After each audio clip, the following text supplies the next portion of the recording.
Our next talk is from our sponsor Synopsys, Dan Benua. Dan has been working on formal verification methodology and deployment at Synopsys for 15 years. He currently leads a team developing advanced formal verification engines that helps direct the development of a unified verification platform described in this talk. Dan received the MSEE degree from Stanford University. Outside the work, Dan enjoys building and flying experimental aircraft. Leveraging formal and an integrated. The title of the talk is Leveraging Formal and an Integrated Verification Platform. Thank you. Actually, my slides don't quite agree with that. I'm going to talk a little bit about verification compiler and formal, how that leads into our solutions for formal verification at Synopsys. So what is verification compiler? This is an announcement that Synopsys made a couple of months ago in the press that was probably little noticed by anyone except our competitors, of course, noticed it, I'm sure. At Synopsys, we were, of course, founded on Design Compiler, and years later we had something called IC Compiler for physical design, and now we've finally unified the Synopsys EVA tool portfolio on the verification side with Verification Compiler. And in this talk, I'll introduce what that is, why we did it, and sort of focus down on how it impacts our strategy in formal and static verification. So of course, we have to start with some obligatory marketing slides to motivate the talk. This curve on the screen here is, of course, representing the bug finding history of a typical project, where the bug finding rate starts quite low while you're setting up the verification environment, then it increases and finally tapers off, and you can't really call the project complete or taped out until it does taper off.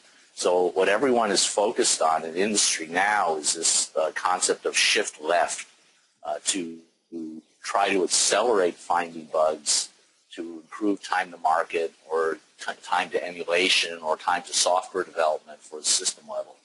So the approaches to address that we're advocating are increased focus on static and formal verification, automation, of course, verification IP, and everybody loves faster simulation and debug, so that of course, has to be part of the solution. Okay. So in this talk, we'll focus specifically on the static and formal part. And then, of course, every marketing pitch has to have the up and to the right curve. In this case, the up and to the right curve is referring to the cost of bug fixing. As time goes on, it becomes more and more expensive. And this, of course, justifies why the increased focus on front-end verification activities like static and formal verification. So what do we mean by static and formal? Well, we'll start out with simulation, of course, because simulation is the workhorse of functional verification. Simulation has a lot of nice attributes. It scales very well to extremely deep sequences of states. It handles extremely large designs. It does run out of performance, though, in some respects. As the design becomes more and more complicated, there are more and more paths that the state space could be traversed, and it becomes harder to close coverage. So the time to, as complexity increases, simulation becomes less and less effective at coverage. Static verification refers to techniques that are vectorless. They don't deal with state space behavior, but more with structure of the design. And certain classes of bugs can be identified or ruled out just by studying the structure of the design. The simplest types of static tools are lint tools that look for poor coding style, but they're much more sophisticated structural analysis tools related to clock domain checking or power architecture that can detect bugs purely on the structural basis. Of course, formal, as you all know, is much more like simulation in the sense that it's examining the behavioral state space of the design, but in an exhaustive way within the limits of capacity and depth. So formal verification is a nice complement to simulation, but with different characteristics in terms of coverage versus scalability. So what we are postulating is needed is a comprehensive solution that encapsulates all these technologies in a single platform. So this is where the verification compiler concept is coming from. And it incorporates both static and formal checking, verification planning, coverage closure, and of course the workhorse simulation and debug tools. So the motivation or the potential benefits for doing this are performance and productivity. We're particularly focusing on the SoC level rather than the IP block level, because we think a lot of the problems that companies are having today are related to this SoC level scaling. Of course, we can simplify adoption, ease of use by merging these things together into a single platform and provide kind of a single focus for achieving functional verification tasks. This is a picture from Google of a bunch of SoC block diagrams, and a lot of the modern SoCs we see have very common problems in the verification space. Power management is becoming ubiquitous. Of course, everyone knows about the portable battery-driven devices requiring advanced power management, but even large servers now, power is becoming a dominant dominant factor in the cost of ownership of servers. So even people that plug into the wall are starting to be much more concerned about power. More clocks and greater complexity in SoC drives more clocks, more protocols and buses, and complex interconnect. So from this point, I'll address the static and formal part of the verification compiler, because I think most people are familiar with Synopsys simulation technology. We have debug technology that was acquired from SpringSoft. We also, of course, have emulation technology that's also recently acquired, and we've made a big investment in verification IP. But in the low power, in the formal and static space, the areas that we're focusing on are low power static checking, CDC checking, formal verification of several different types, which I'll go into, and lint checking. And there's nothing revolutionary about these. These are, in some ways, technologies that Synopsys has offered for many years as standalone point tools. What's new is the way that we're combining these things into a single platform, which involves really re-architecting them from the ground up. We started with the concept that we needed to apply these technologies at the chip level, not at the IP block level. So we needed the capacity to read in full chips. And full chips today are enormous and becoming more enormous. So this required a completely new rethink about how we store the design in the machine for analysis with these different techniques. So we built a new database that actually is proving to be quite successful at reading in chip-level designs. And the key innovation in this database is that it maintains word-level structure. So the design is not bit-blasted. We preserve word-level structures and memories. So a huge two-dimensional memory can be represented as a single node in this database. And that, of course, saves a tremendous amount of memory. We have a set of readers that are common for all the tools that work off this database. We use the VCS front end for reading HDLs. We have UPF readers, Tickle, script interpreters. We basically support all the design formats that are common in the Synopsys ecosystem. On top of this database, we've built new analysis engines, some of which can take advantage of the word-level structure of the database. Not all, since for some types of analysis you do need to bit blast to do the checks. But whenever possible, we take advantage of this compact representation. The result, comparing the new tools to our previous generation technologies is, as we had hoped, orders of magnitude or high factor speed-ups and capacity improvements. In many cases, we can process designs that we were unable to process with previous generation tools, and where the tools can produce equivalent results, we're seeing anywhere from 2 to 100x performance improvements driven by this new architecture. Let's see what becomes. I should say something about the availability of this platform. We don't have everything that I'm going to talk about today. We have a lot of it. The low-power static checking technology has already been in deployment at multiple customers for 1.5 years. But the CDC and formal technology solutions are just coming out now. Some early partners are using them, but they haven't become generally available yet. And the language checks are not due out until later this year. So in formal verification, the things we've focused on are a unified user interface. It's much more like Design Compiler. It's all based on Tickle. So any designer that's familiar with Design Compiler's command language, DC shell language, will find that the formal tools use the same commands for reading in designs, has the same design query capabilities, scripting capability, but there's just a few commands that are added new that are specific to formal process. We have new formal engines that have been developed by an in-house team we've been working on for several years now. Of course, we had engines from our previous generation, but we've added a lot of new technologies that have proven important for some of the new applications that we focus on that I'll talk about in a minute.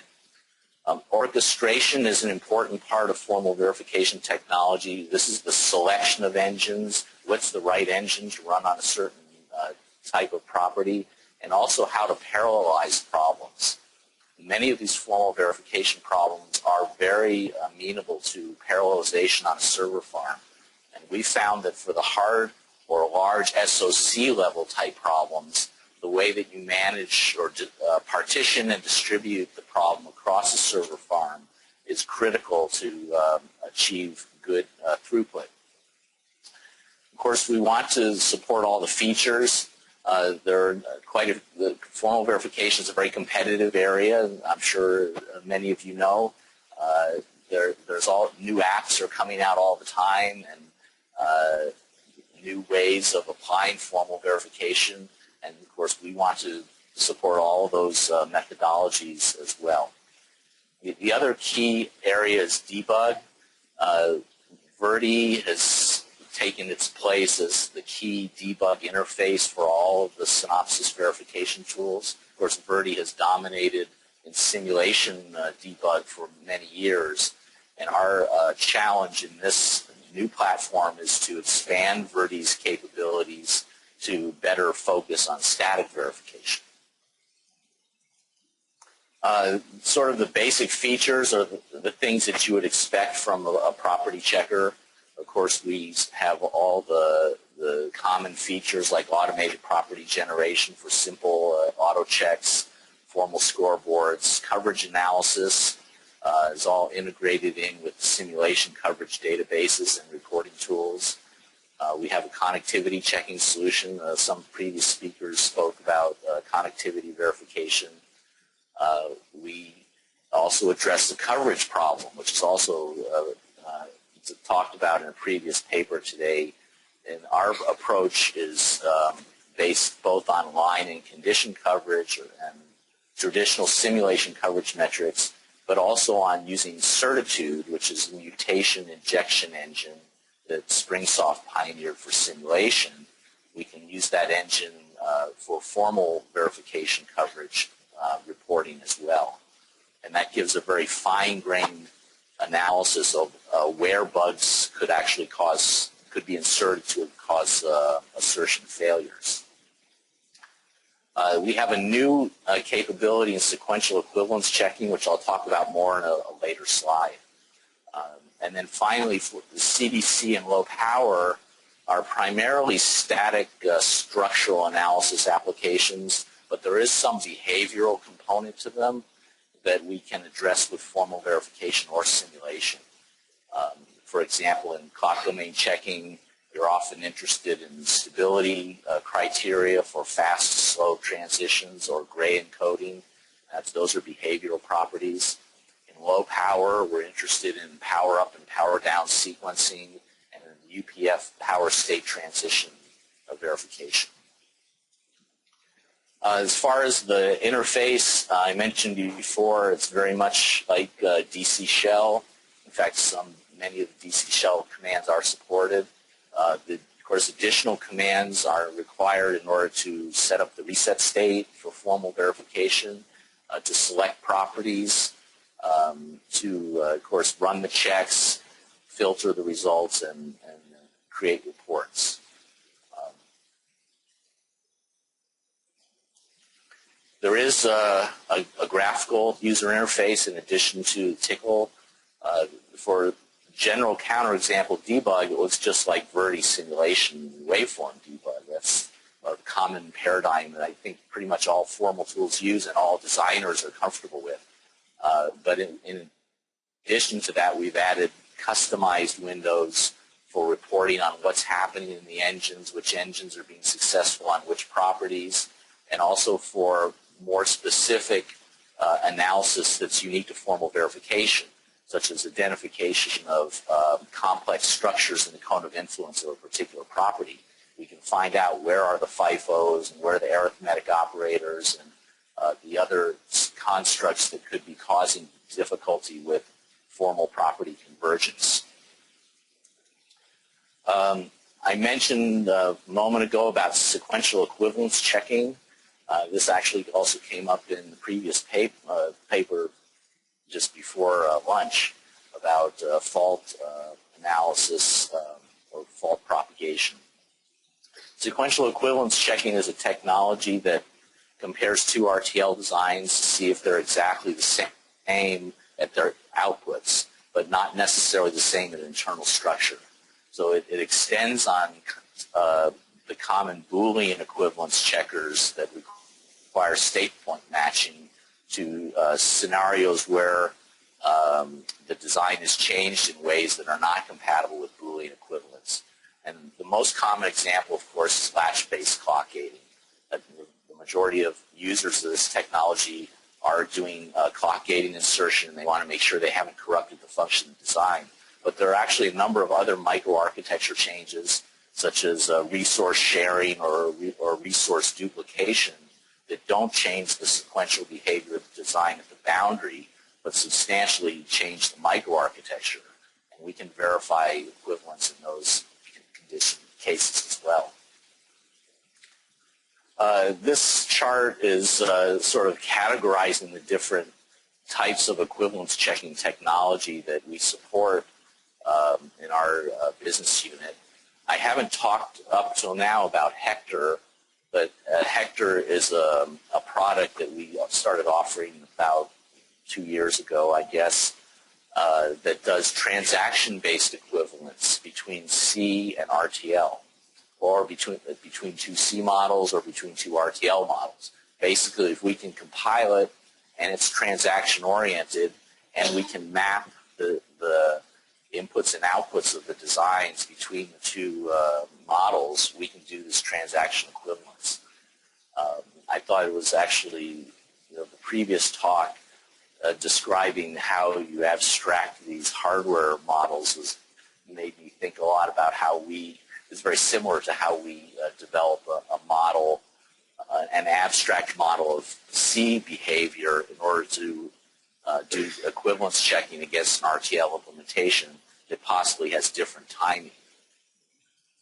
And then I was just talking about the Seq, which is the cycle-accurate equivalence, and then we have formality, which is really targeted towards synthesis verification, RTL to gate, Boolean equivalence, and it does require state matching or some communication from design compiler about retiming optimizations that have been done during synthesis.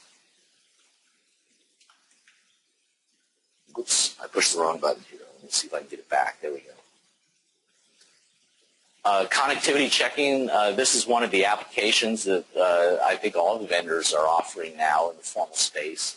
What's unique about our solution here is our focus on debug. We don't look at connectivity checking as a traditional formal problem because in formal verification, when you get a counterexample, you want to look at the waveform. In connectivity checking, when there's a failure in connectivity, a waveform is virtually useless because all it tells you is that the value of the input and the output are not the same. You have no idea why.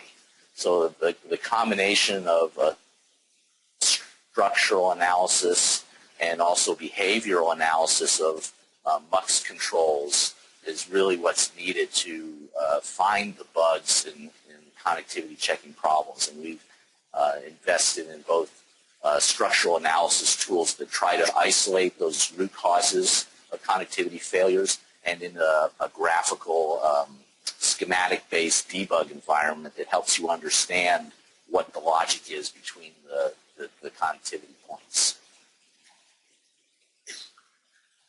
So that's kind of the marketing section of the talk. And just before I wrap up, I wanted to talk a little bit about some of the technical problems in scaling these applications to chip level. The whole concept of apps in formal is to try to reach users who are not formal experts, who don't understand really what's happening in formal. They're just trying to verify some attribute of their chip. Typically, they're familiar with simulation methodology, but not with property checking or writing assertions. So all of these apps in coverage, CVC, power, connectivity, security, or control register verification are amenable to formal, but often the user of them doesn't really understand what's important or what's necessary to set up a formal problem or the impact of improper setup.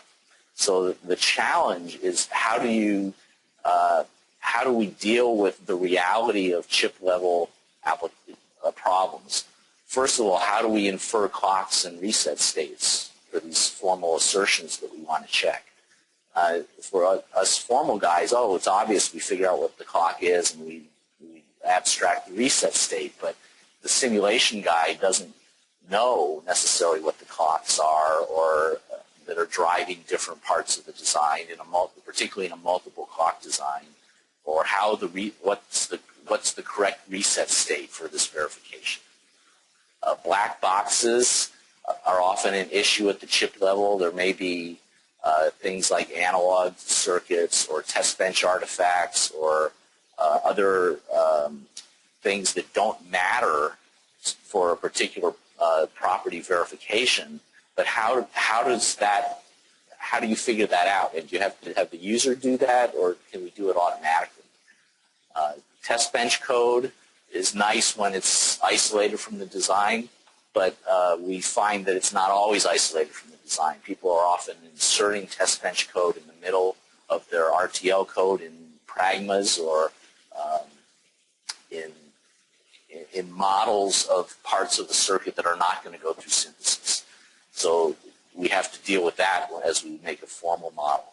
So a lot of the problems of building up the formal problem are very different at the SOC level than they are at the more controlled IP block verification level.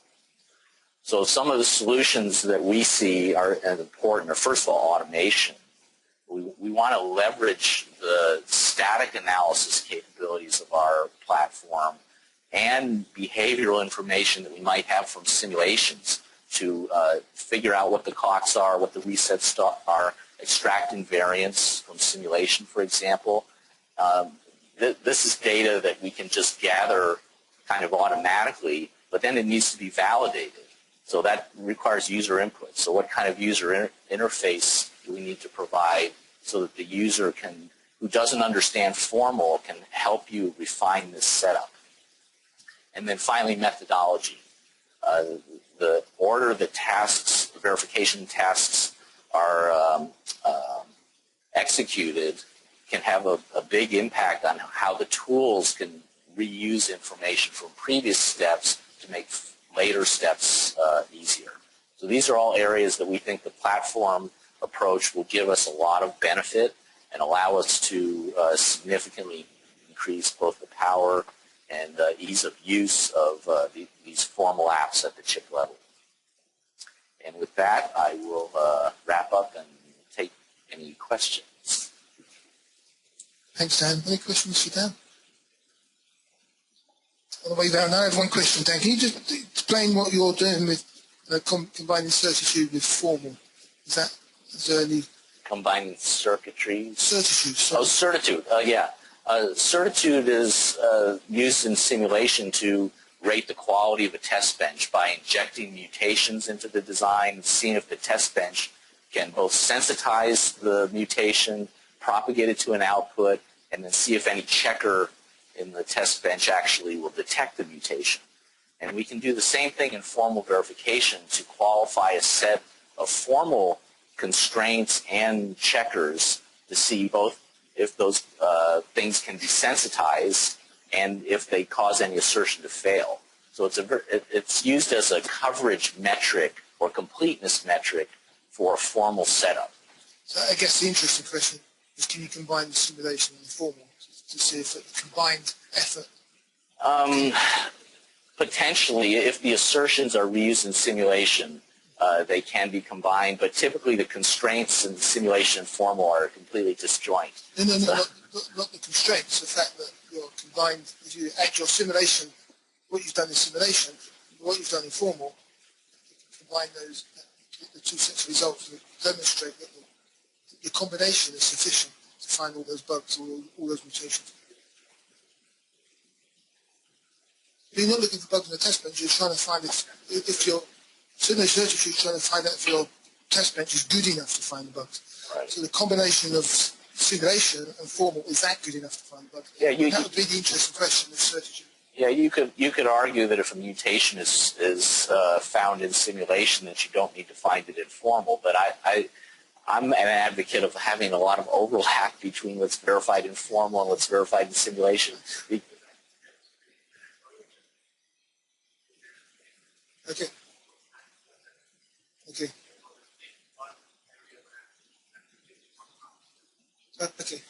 Okay, thank you. Yeah, I agree.